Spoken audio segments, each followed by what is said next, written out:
बेशक मेरा परवरदिगार दुआ सुनने वाला है। ए परवरदिगार, मुझको ऐसी तौफीक इनायत कर कि नमाज पढ़ता रहूं और मेरी औलाद को भी ये तौफीक बख्श।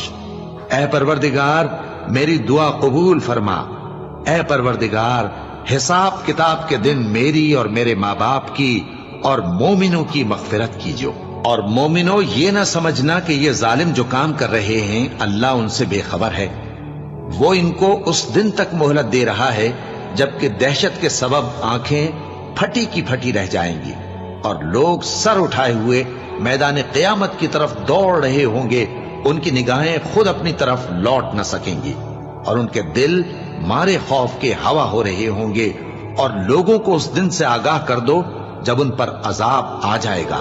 तब जालिम लोग कहेंगे कि ऐ हमारे परवरदिगार, हमें थोड़ी सी मोहलत अता कर ताकि हम तेरी दावत तौहीद कबूल करें